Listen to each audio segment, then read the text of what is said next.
It's been 7 months since Greensboro Police Sergeant Dale Nix was shot and killed while he was off duty in Colfax. His funeral in January drew dignitaries and members of law enforcement from all over the country. And back in May, he was recognized during a candlelight vigil for fallen officers on the National Mall in Washington, D.C. But his widow, Kelly, has remained purposefully out of the spotlight until now. I sat down exclusively with Mrs. Nix for her first on-camera interview. She tells me it is finally a little bit easier to talk about her husband's death, and she also wants to thank everyone who has helped her family during this excruciating time. Does it feel like it's been 7 months? No. Does it feel longer or shorter? Sometimes it feels longer, and sometimes it feels like it was just the other day. I think about it every night, so I relive it every night. Greensboro Police Sergeant Dale Nix was shot and killed December 30th, 2023 in the parking lot of a convenience store in Colfax. Prosecutors say he was confronting a group of people who were stealing beer. In her first television interview since that day, his widow Kelly says he went out that afternoon to get supplies for a home improvement project. The doorbell rang, and it was Chief Thompson and Assistant Chief Renee Sigmund, and they were there to tell me what was happening. And at first they wanted me to come to the hospital. I guess he was en route, and then they asked to come in because he had passed away. I don't think I processed it until about 6 months later. I think it was a shock, and just trying to get through day by day and minute by minute. Just that's all we could do. We don't think long term around our house these days. Then she called her father-in-law, Eddie Nix. I answered the phone, and she told me what had happened.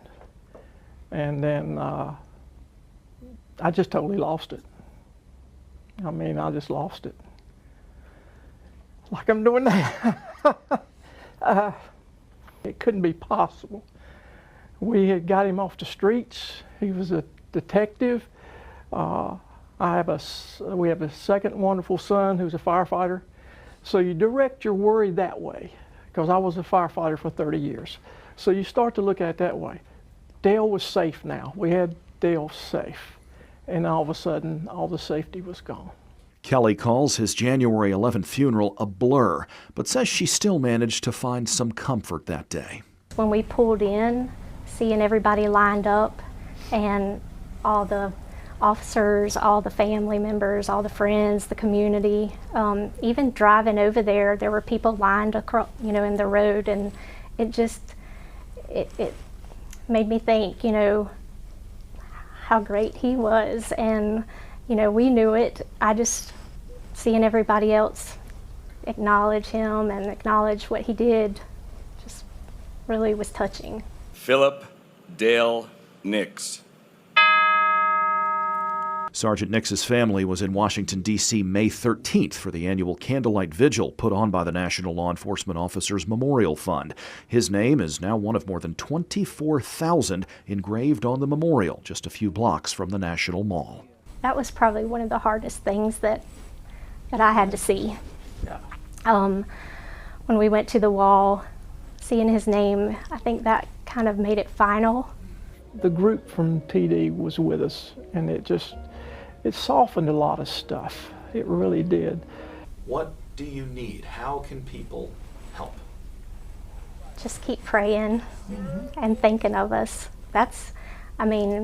Me and my son will talk about it, and when somebody comes up and just says, "We're thinking about you," that means more to us than anything, because it means he's not forgotten, and people still support us, and it gives us some comfort. My biggest fear was this would go away in a few months, and people would forget him.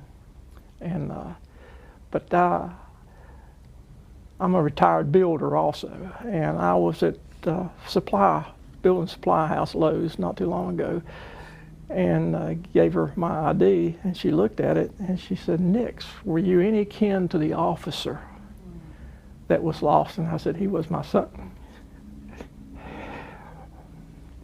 So she just, she went on to say all the stuff she'd heard about him. A few months after his dad died, Will Nix turned 16 years old.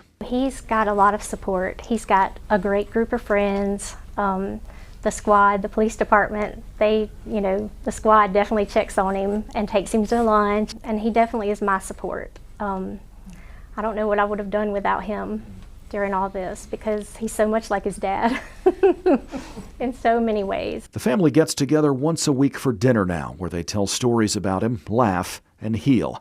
As his dad puts it, he's not gone, he's just not here. But the pain will be there forever. I miss him, and I love him. That we were a team, and that I was so glad to be part of his family, and still am. Oh, yeah. But I miss him.